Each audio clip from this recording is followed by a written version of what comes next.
C'est le troisième épisode des podcasts de Kofania Student et on s'efforce toujours à avoir des personnes qui ont assez de matière pour pouvoir parler des sujets qui nous intéressent, qui vous intéressent. Et aujourd'hui, on pense à nos étudiants subsahariens en Tunisie et on pense à eux qui évoluent dans un environnement multiculturel, c'est-à-dire qu'ils arrivent dans un pays où il y a d'autres communautés et en plus la Tunisie avec lesquelles ils ne partagent ni la même culture, religion, tradition, langue. Et donc, pour en parler aujourd'hui, on a des personnes avec un fort bagage. Bonjour Myriam, Bonjour. j'espère que tu vas bien. Oui, très bien. Très heureuse d'être ici aujourd'hui. Ah, c'est moi qui remercie pour ta présence. Je rappelle que tu es Ecosystem Builders, tu as travaillé dans un bon nombre de structures et tu accompagnes les entreprises tunisiennes. Les entreprises tunisiennes, mais aussi des initiatives à l'échelle panafricaine, donc pour mettre en place des politiques qui poussent vers l'innovation, l'entrepreneuriat et l'investissement.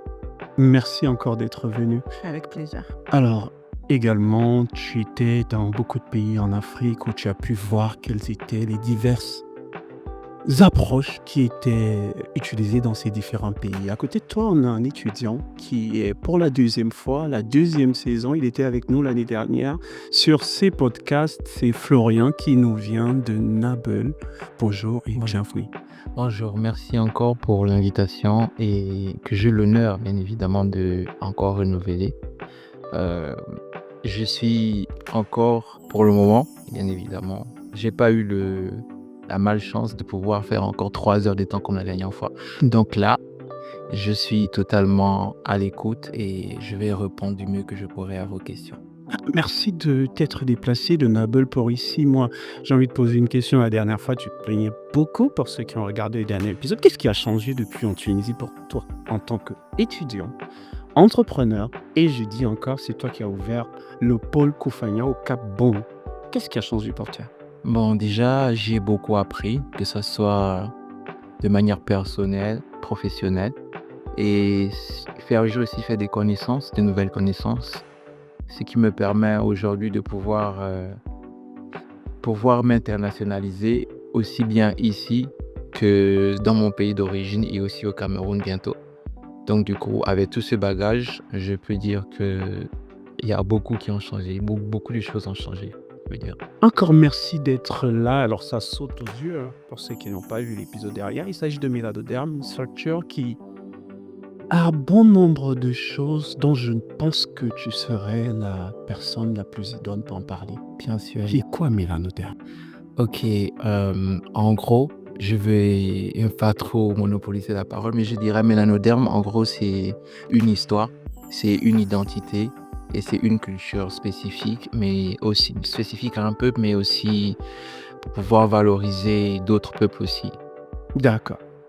Bon, peut-être on en parlera plus. Alors, on entend directement le vif du sujet. Mariem, vous êtes en Tunisie, mais également dans d'autres pays. Donc, comme je disais tout à l'heure, vous avez eu la possibilité, ou plutôt la chance, de côtoyer plusieurs écosystèmes. Et je pose la question directe. Quelles sont pour vous les compétences clés pour évoluer dans un environnement entrepreneurial multiculturel? Merci Loïc. On commence fort. Donc déjà, je pense qu'il y a deux volets à ta question. Il y a d'abord comment est-ce qu'on réussit son aventure entrepreneuriale et ensuite comment est-ce qu'on vient intégrer cette dimension multiculturelle pour maximiser les objectifs et maximiser l'impact. Donc pour moi, un entrepreneur, un vrai entrepreneur, on va dire, il doit avoir plusieurs compétences. La résolution de problèmes, donc une compétence, une capacité à toujours être innovatif de comment est-ce qu'on approche ce problème-là, comment est-ce qu'on va structurer et venir build un peu la solution. Il y a aussi le sens des priorités quand on maîtrise une gestion de projet, parce que un entrepreneur qui est en train de bâtir une entreprise, c'est un projet en soi. Donc ce côté maîtrise de la gestion de projet est essentiel. Euh, il y a aussi la partie où en fait un entrepreneur doit vraiment maîtriser le marché dans lequel il évolue. Donc tout ça, c'est des hard skills qu'on peut apprendre via des formations, qu'on apprend aussi à l'université ou de ses propres expériences personnelles. Ensuite, il y a le côté compétences douces, donc soft skills, de pouvoir fédérer des équipes, de pouvoir être un bon leader, d'avoir une connaissance vraiment approfondie des différentes parties prenantes de l'écosystème dans lequel on évolue. Et du coup, ça nous donne une sensibilité aux réalités du marché, aux réalités économiques, politiques, sociales du pays dans lequel on œuvre. Et du coup, ça nous permet d'être vraiment très adaptables et très agiles quand on est en train de bâtir, d'entreprendre et de bâtir cette entreprise et de vouloir vraiment apporter la bonne solution au bon client. Donc ça, c'est vraiment d'un côté un peu générique. Après, quand on vient voir la dimension multiculturelle de la chose, tu l'as très bien dit, en Tunisie, on a énormément de cultures différentes, on a énormément de nationalités, enfin un peu un melting pot entre l'Afrique et l'Europe. En tout cas, moi, c'est ce que je me dis quand je regarde la Tunisie aujourd'hui. Et je pense que pour être un bon... pour bien cerner ce côté multiculturel de la chose, il faut qu'on soit naturellement curieux. Il faut qu'on travaille notre curiosité, qui est toujours cette volonté d'apprentissage, pour qu'ensuite, quand on vient proposer notre solution, quand on vient travailler avec les équipes et travailler avec nos clients et nos partenaires, on ait vraiment cette approche inclusive. Et dans cette inclusivité, il y a de la diversité. Et c'est la diversité qui va venir faire la richesse de tout ce qu'on est en train de bâtir. Et avec ça, je pense qu'il y a une compétence vraiment nécessaire qui est très dure à développer, mais qui est vraiment, encore une fois, nécessaire pour ça. C'est l'écoute active. C'est notre capacité de comprendre les différentes perspectives. Et cette capacité-là va venir nous aider à les intégrer et à les prendre en compte pour bâtir notre solution. Et du coup, pour résumer, je dirais voilà, le leadership, l'écoute active, le problem-solving skills et ensuite une vraie connaissance approfondie de ces écosystèmes-là. Je dirais peut-être, pour conclure, que aujourd'hui, on dit en anglais « you can't give what you don't have ». Donc si on n'a pas une parfaite connaissance de l'écosystème local dans lequel on est, de notre propre culture, de notre propre identité, on ne pourra pas apprendre des autres. On a tendance, l'être humain a une tendance innée à rejeter ce qui lui est étranger. Et en fait, pour pouvoir limiter ce rejet, mais plutôt l'appréhender et le comprendre et le transformer en une intégration plutôt qu'un rejet, il faut vraiment se connaître soi-même et être convaincu et très fier de son identité. Et c'est comme ça qu'on s'ouvre à d'autres cultures. Et aujourd'hui, comme j'apprends de toi, j'apprends de Florian, je sais que de cet échange-là, ça va être un échange. On n'est pas là pour apprendre aux gens, mais de transmettre un certain niveau de connaissance et du coup d'en recevoir en retour. Et je pense que c'est cet échange-là qui permet aux entrepreneurs aujourd'hui de pouvoir vraiment réussir dans des écosystèmes beaucoup plus multiculturels. Voilà. Merci pour ces retours et franchement, moi je trouve cela vraiment passionnant et j'ai bien envie de savoir, hein, peut-être pour ajouter quelque chose dessus. Bien sûr, là tu dis qu'on est dans un échange et je suis tout à fait d'accord avec toi, vu qu'on est en train d'échanger, essayer de, pas qu'entre nous, avec également ceux qui nous écoutent. J'ai envie de savoir, le voilà en Tunisie avec des étudiants subsahariens qui arrivent et qui veulent d'une certaine manière apporter du leur à travers leur projet entrepreneurial. Tu penses que c'est plus difficile pour eux ou alors ce serait plus évident ou alors on doit s'en foutre et voilà justement se baser sur ce que tu disais tout à l'heure comme step et on pourra grosso modo s'en sortir. Je pense qu'on ne va pas renier la difficulté de la chose. Déjà, l'aventure entrepreneuriale en soi, quand on est entrepreneur dans son propre pays, c'est difficile.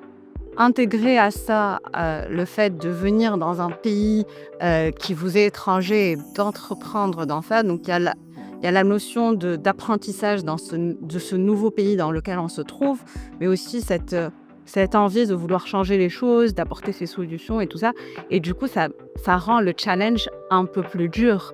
Mais après, je pense que justement, si on est dans cette posture d'échange, il y a beaucoup à apprendre et beaucoup à faire. Et je pense que les entrepreneurs étrangers en Tunisie ont tout leur mérite. Et je leur tire vraiment mon chapeau. Je te tire aussi directement mon chapeau, Florian, de vouloir entreprendre ce genre d'aventure dans un autre pays que ton pays. Je pense que le fait d'avoir des différentes perspectives, ça ouvre aussi les yeux, enfin pas les yeux, mais ça ouvre un peu d'autres parties prenantes de l'écosystème à ta vision de la chose. Et c'est ça qui fait notre richesse, en fait. C'est que toi, tu viens avec une perspective je ne veux pas dire étranger, mais d'une autre perspective qui est bâtie sur une autre culture et un autre système de connaissances. Et ici, tu t'imprègnes de la culture et des connaissances locales, et c'est vice-versa. Nous aussi, on s'imprègne de ce que tu viens. Et dans cette diversité des échanges et des perspectives, c'est de là où naît la lumière et de là où naît, j'aimerais dire, la solution la plus optimale. Voilà. Merci Myriam. Et voilà, on va penser directement à Florian. Moi, j'aimerais savoir déjà, Nabeul, étudiant étranger, comment est-ce que tu gères ces dynamiques multiculturelles dans ta région? Toi, en tant qu'entrepreneur, bien sûr. Bon, déjà, en tant qu'étudiant et fondateur, comme tu l'as rappelé, de Mélanoderm, la différence multiculturelle pour moi, c'est fait déjà en m'adaptant rapidement au code local, aux mentalités aussi. Et comme Myriam l'a dit, ça passe déjà par une communication active, le respect aussi mutuel entre les différents habitants et une communication claire. La confiance et surtout aussi, bon, c'est la confiance bien évidemment qui fait en sorte qu'on puisse tisser des nouveaux partenariats pour pouvoir échanger les différentes pratiques et connaissances qu'on a chacun sur des problèmes en commun. Donc pour tout cela, je dirais que ce sera favorable pour nous tous de pouvoir collaborer pour l'Afrique, bien évidemment, de pouvoir collaborer entre nous, parce que l'Afrique est encore à construire. Donc ce sera favorable pour nous de collaborer et puis de trouver des solutions sur des problèmes communs.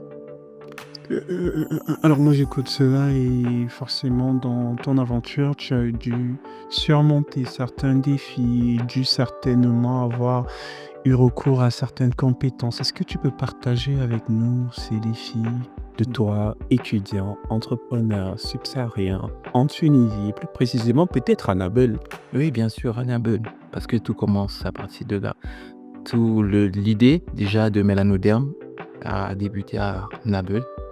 Donc du coup, bon, personnellement en tant qu'entrepreneur, si je dois parler de mon côté entrepreneur, je dirais la qualité première que j'ai eue et que j'ai toujours, c'est l'adaptabilité.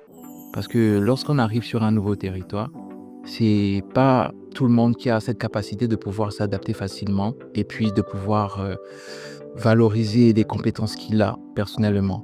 Donc du coup, c'est ça.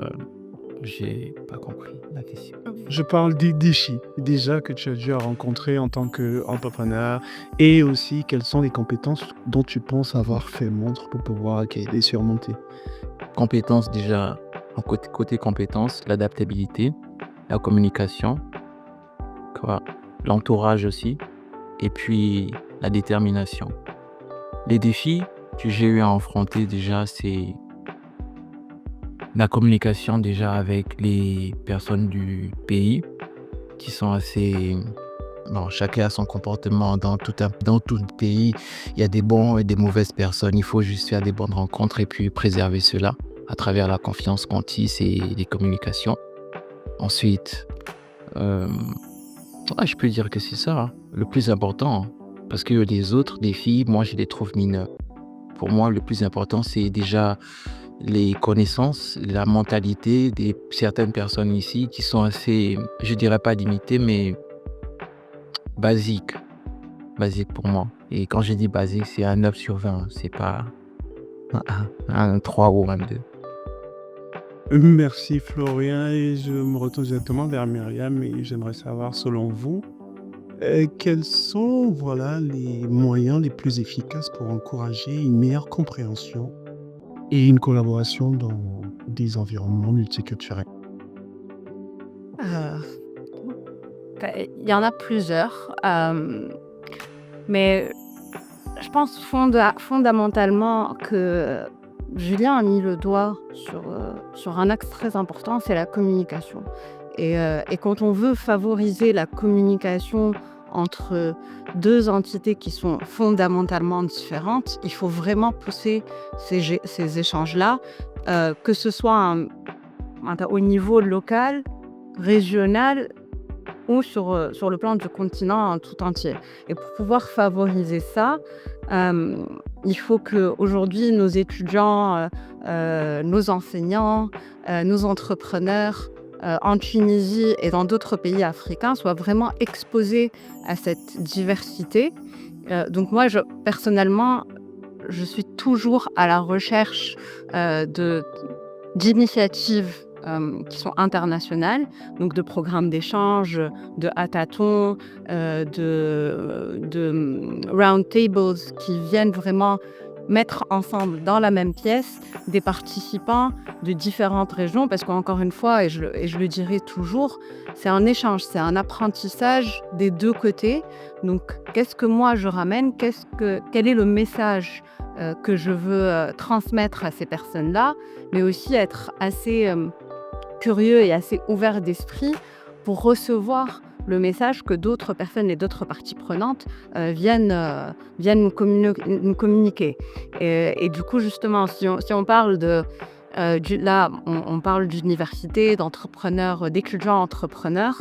Je pense qu'aujourd'hui, il y a un grand travail à faire, dans les échanges multiculturels, les échanges panafricains.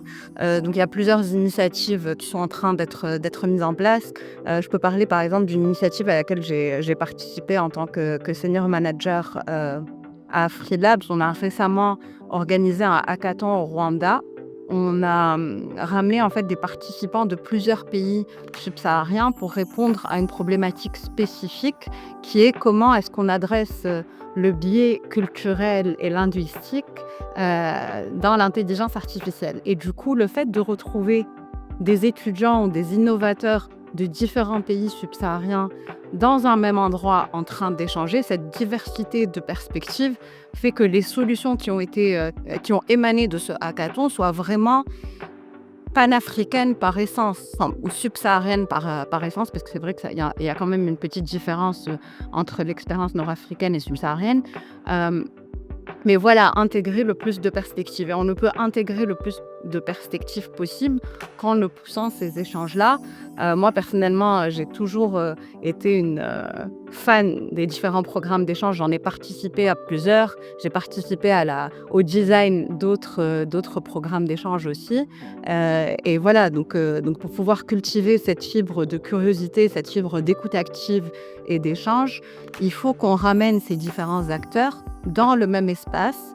Et autre chose sur laquelle je voudrais rebondir de ce que tu as dit, Julien, c'est que tu as parlé de confiance. Florian, oui, pardon. Julien, pardon, Julien, Florian. On dit merci à Julien qui est en back-office. Donc, Florian, tu parlais de confiance. Et c'est vrai, la confiance émane d'un safe space. Et aujourd'hui, notre challenge en tant qu'ecosystem builder, c'est comment est-ce qu'on crée ce safe space-là? Comment est-ce qu'on accompagne ces personnes à vraiment partager le profond de ce qu'ils ressentent? Parce que si on vient et on dit oui, voilà, tout le monde dit il est beau, tout le monde dit il est mignon, on vit dans le monde des bisounours, réellement, il n'y a pas d'action concrète qui est prise après ces dialogues-là. Donc, c'est très important de créer un safe space pour toutes les personnes qui veulent contribuer pour que leur contribution soit vraiment impactante. Et la continuité aussi est très importante. Si aujourd'hui on organise un hackathon, on organise une round table et on ramène plusieurs personnes, il faut que d'un côté organisateur, on ait cette vision de what's next.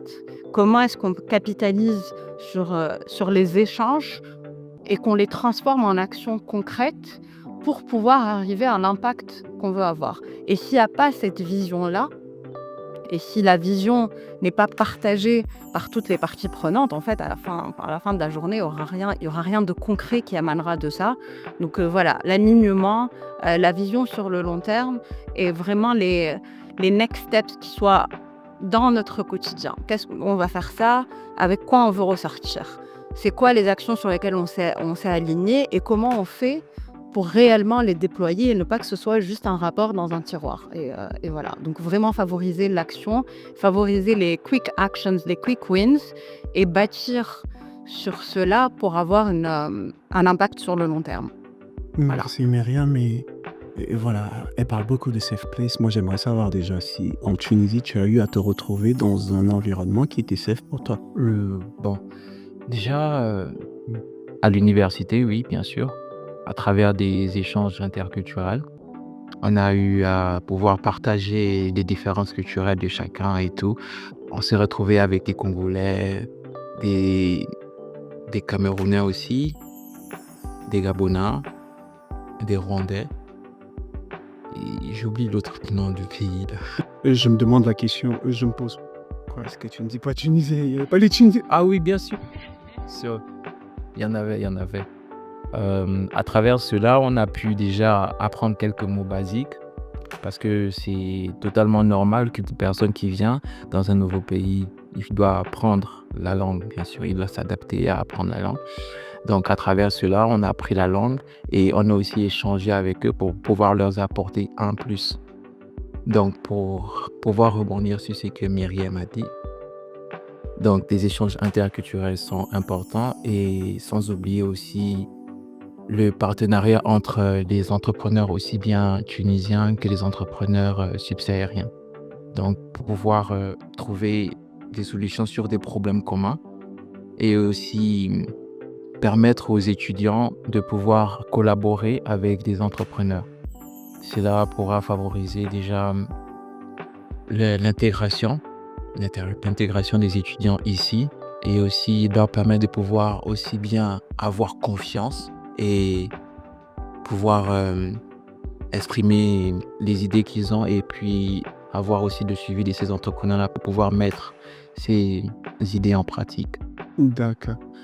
Du coup, peut-être avant de passer à la deuxième partie où on parlera des formations mixtes, justement, avec ces entrepreneurs, donc à travers les startups et également les universités, c'est-à-dire, ici, on veut d'une certaine manière savoir si ils font leur job.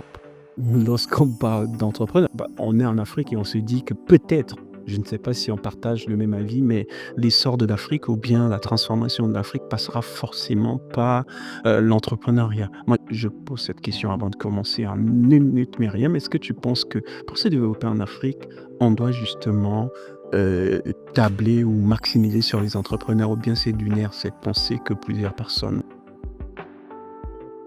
Euh, Écoute, je vois l'origine de ta question, mais moi j'ai une différente vision sur la chose. Quand on regarde l'Afrique, c'est tout un écosystème. Et du coup, pour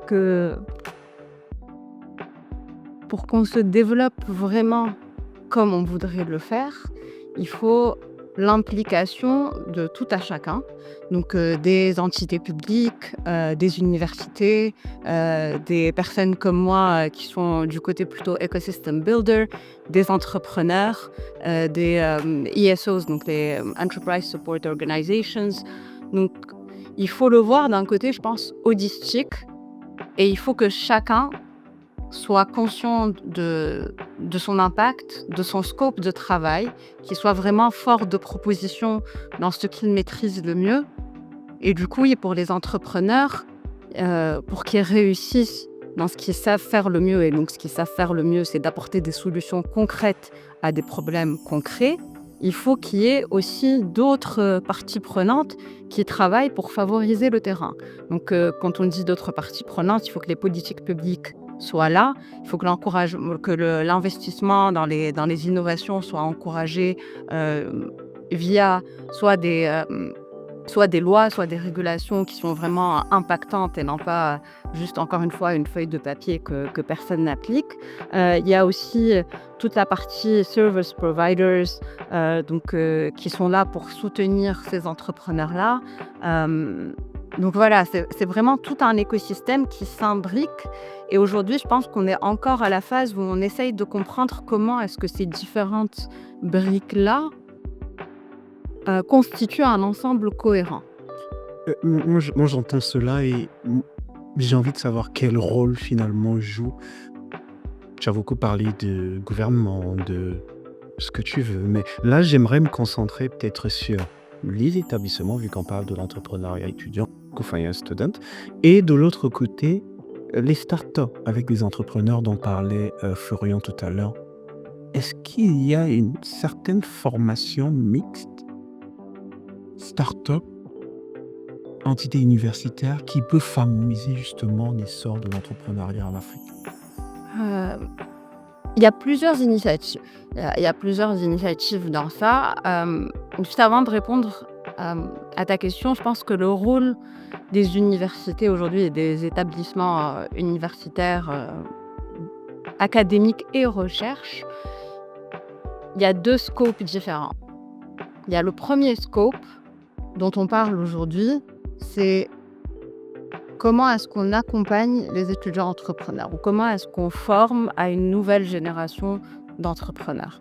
Il y a cet axe-là qui va passer par un mix entre théorie et pratique. Et encore une fois, on n'est pas tous nés ou tous destinés à être entrepreneurs. Donc le rôle de l'université aussi, c'est de pouvoir accompagner les différents profils. Il y a des personnes qui veulent être salariées. Il n'y a rien de mal à être salarié. Il faut qu'on arrête de dire, ouais, voilà, la success story, c'est l'entrepreneuriat. Il y a des gens qui sont super compétents, super successful et qui sont salariés. Et je pense qu'il faut qu'on arrête de mettre sur un piédestal les entrepreneurs comme étant le seul moyen vers le succès. Il y a des gens qui veulent être dans la fonction publique, qui font vraiment bouger des choses. Et il faudrait qu'on commence à valoriser ça. Et en fait, aujourd'hui, je pense que les universités doivent vraiment mais customiser, personnaliser ces cursus-là en prenant en compte les prédispositions des individus qui viennent dans leur programme. Donc il y a cet axe-là. Il y a aussi l'autre axe qu'on a tendance à oublier, c'est pourquoi est-ce que ces universités sont importantes dans l'écosystème entrepreneurial. Parce que ces universités ont des centres de recherche et aujourd'hui, le driver, la force motrice de l'innovation, c'est quand même la recherche. On n'est pas en train de parler de plateformes de gig economy ou de à la Uber ou des plateformes de livraison, mais on parle de recherche concrète, poussée, deep tech, microbiologie. Tout ça, en fait, c'est là où est aussi important le rôle de l'université, c'est de pouvoir mettre à disposition des étudiants chercheurs, peut-être futurs entrepreneurs, le bon cadre, les bonnes ressources pour qu'ils puissent pousser leurs recherches et aussi les accompagner dans le saut entre comment est-ce qu'on transforme ce résultat de recherche-là en quelque chose qui est protectable, donc IP sur la partie brevet, et comment est-ce qu'on arrive, on passe de cela à une solution concrète pour le marché qu'on peut commercialiser et sur laquelle on peut bâtir un business. Donc voilà, ces deux rôles-là, et je pense qu'il faudrait qu'on resitue. En Afrique, on a tendance à, je ne veux pas dire oublier, mais voilà, on fait des études parce que il faut faire des études. Mais il faut aussi, c'est aussi la responsabilité de l'étudiant d'avoir cette capacité à se projeter. Où est-ce que je me projette le mieux ? Est-ce que je me projette dans la recherche ? Est-ce que je me projette dans de la fonction publique, dans du salariat, dans l'entrepreneuriat ? Et du coup, pouvoir personnaliser son expérience avec l'aide de l'université pour aboutir à ses life goals, quoi. Voilà. Très intéressant. Peut-être là, si je comprends bien ce que tu es en train de dire, tu demandes d'une certaine manière aux universités de faire du profilage. Un peu, oui. De manière indirecte. Oui, après, pas le faire tout seul, mais encore une fois, on est dans un écosystème qui est supposé travailler ensemble. Et oui, les universités à terme, je pense qu'ils devraient le faire. Parce qu'aujourd'hui, juste aller en cours et avoir un diplôme et puis l'accrocher et dire voilà, j'ai mon diplôme, ça ne sert pas à grand-chose, quoi. Ok, il y avait deux entités. Et là, pour vous, pour toi, la part des startups dans cette formation. Hmm. La part des startups. Je vais répondre à ça en donnant un conseil aux entrepreneurs, quels qu'ils soient. Ayant moi-même été entrepreneur, je pense que quel que soit le programme dans lequel on va s'inscrire, quel que soit le programme euh, qu'on va suivre, ce qui est important, c'est de savoir what's in it for us. On arrive dans ce programme-là, by the time le programme est terminé, où est-ce que je me vois? Quels sont mes objectifs? Et du coup, reprendre ça, en fait, être très focus sur l'objectif. Pourquoi est-ce qu'on s'inscrit dans ce programme-là?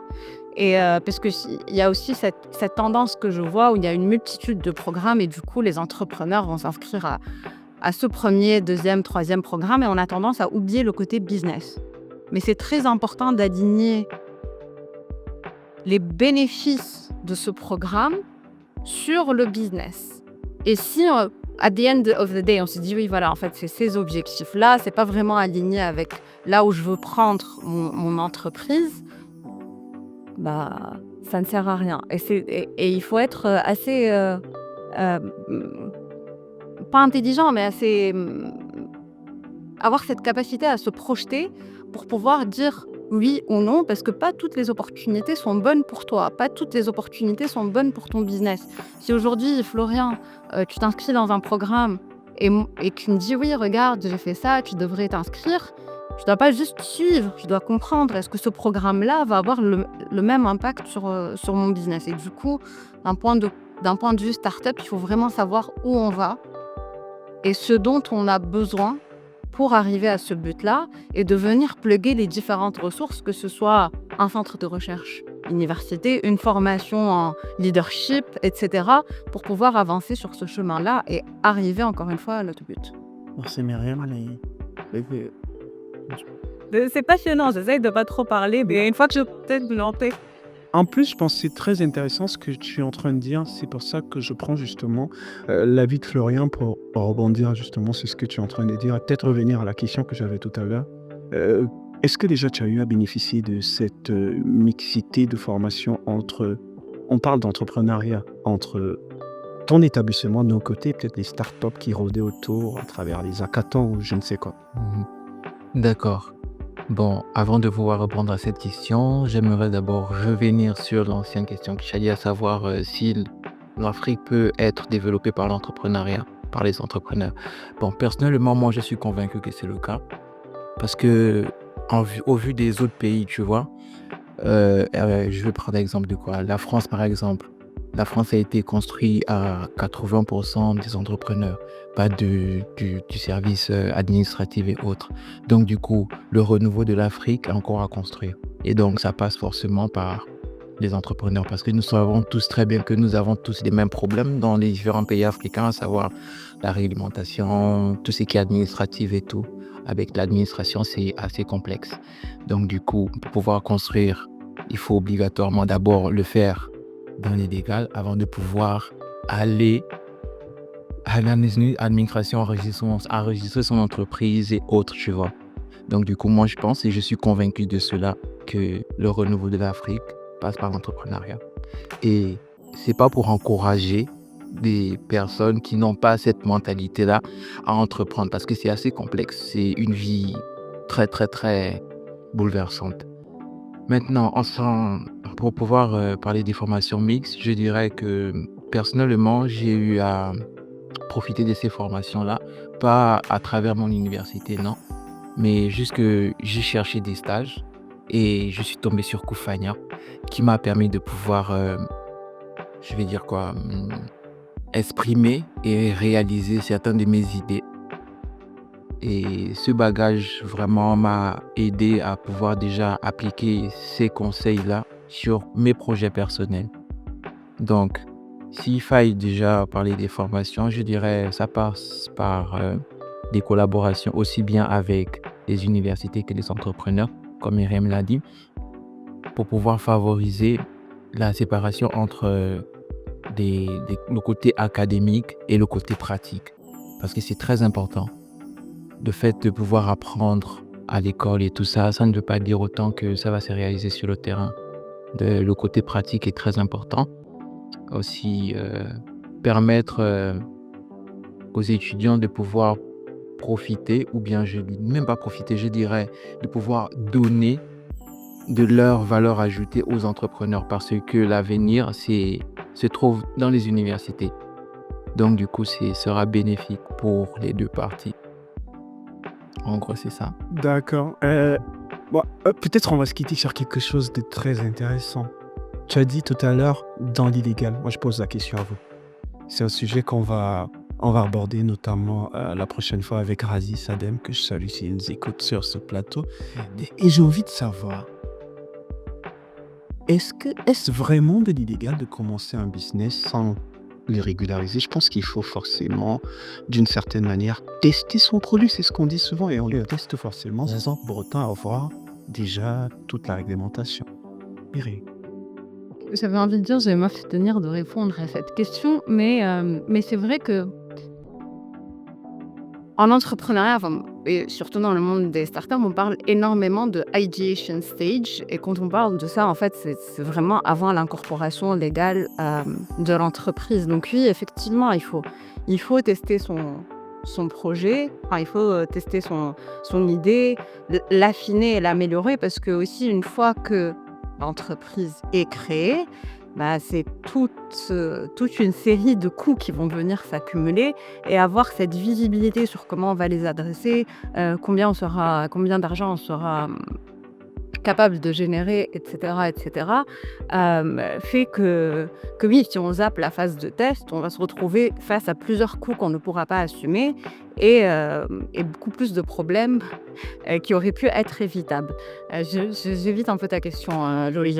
Mais par contre, je voulais revenir, c'est très important, et c'est là, je relie ça au rôle des universités, parce que tout à l'heure, je mettais l'accent sur le rôle de l'université en tant qu'accompagnateur sur la partie recherche. Et en fait, c'est ça, parce qu'aujourd'hui, quand on regarde des innovations et des produits qui vont faire appel à énormément de mobilisation de ressources en termes de recherche et développement, les universités peuvent aider dans ça. Elles ont un rôle à jouer, parce que c'est elles qui pourront donner aux entrepreneurs et aux chercheurs accès aux ressources et au cadre et à la structure légale pour faire cette partie de ideation avant d'aller sur le marché. Et je pense que l'université, pour accompagner les étudiants entrepreneurs dans ça, le rôle est vraiment critique à cet instant-là, pour qu'il y ait vraiment un cadre légal sans que l'entreprise ne soit réellement créée. Donc voilà, je redis ça plutôt au côté recherche et développement. Voilà. Ton mot de fin. Mon mot de fin, je vais laisser Florian déjà exprimer son avis sur ça. Après, je te dirai mon mot de la fin. Bon, personnellement, je suis pas totalement d'accord. Ah oui, parce que déjà, s'il faille dire que c'est les étudiants qui ont besoin de travailler avec les entrepreneurs, je dirais non, parce que si je dois prendre un exemple, je vais prendre l'exemple du créateur de Facebook. En étant sur les bancs, il a créé quelque chose. Et à présent, c'est quelque chose de grand. Donc du coup, moi, je pense que les entrepreneurs actuels ont beaucoup à gagner à collaborer avec des étudiants. Parce que ces étudiants-là ont un renouveau qu'ils peuvent apporter, vu l'écosystème, que ce soit ici ou ailleurs. Aussi, concernant le côté réglementation des entreprises africaines, si je dois prendre un exemple, c'est juste un exemple comme ça. Si je dois prendre un exemple, si une entreprise, exemple tunisienne, veut s'internationaliser en Afrique subsaharienne, je vais prendre exemple le Gabon par exemple. S'il veut s'internationaliser au Gabon, pour lui, il va dire, selon l'étude de marché que j'ai fait, je vais, exemple, aller vendre des tasses. C'est un marché très lucratif, mais c'est sur le papier. À la pratique, c'est pas le cas. tu vois? Donc je pense que c'est assez important de pouvoir déjà voir le côté réel, tu vois? Et pour cela, il faut obligatoirement, comme je l'ai dit, tester, donc être dans l'illégal. Oui, mais on peut tester sans être dans l'illégal. Si je reprends l'exemple de TAS que tu viens de donner, si on trouve un partenaire local, on lui fait un premier export et c'est un peu un partenaire de distribution locale. Donc, en fait, toute cette partie de pilot project peut venir dans un cadre réglementaire. C'est vrai que des fois, par contre, on se retrouve dans des situations où le cadre réglementaire est flou, où le cadre réglementaire est inexistant. Et dans ce cas-là, est-ce qu'on est dans l'illégalité si le cadre réglementaire n'existe pas? Mais je pense qu'il y a toujours un moyen de le faire de la manière la plus encadrée possible. Parce qu'en fait, une fois que l'entreprise est créée ou une fois qu'on commence réellement à générer du revenu, on va venir se confronter à ce genre d'obstacles administratifs au niveau des taxes, au niveau... Et si ils ne sont pas pris en compte quand on est en train de tester, ça peut donner une vision très biaisée et très erronée de ce qu'on pourrait arriver à accomplir par la suite. Je dis oui, il faut tester, mais par contre, il faut s'assurer d'être dans une optique, enfin pas dans une optique, d'être dans une simulation réelle de la chose. C'est exactement comme tu disais quand tu dis, voilà, c'est pas juste une étude de marché, mais vraiment tester concrètement. Et il y a plein de manières de tester légalement. J'aime pas dire illégal et légal. Il y a des manières de faire qui font que c'est successful ou pas. Donc, On avait compris ça, que tu voulais un peu contourner. Je vais faire le mauvais ce que vous voulez, mais franchement, c'est très intéressant. Et comme je disais, je prenais juste un mot parce qu'on aura tout un sujet dessus. Et moi, j'ai envie de vous remercier d'être venu déjà. Avec plaisir. Et voilà, vous étiez pour le 3e épisode des podcasts de Cofania Student. Je rappelle qu'il est mis en œuvre par l'Association africaine Business Leader en partenariat avec la Fondation Friedrich pour la liberté en Tunisie. J'espère que il était enrichissant pour vous. En tout cas, pour moi, ça l'était. Je retiens beaucoup Myriam qui parle d'entrepreneuriat, mais pas forcément comme une nécessité. Parce qu'il faut réellement savoir, car comme elle dit, tout le monde n'est pas fait pour être entrepreneur. Merci et à très bientôt.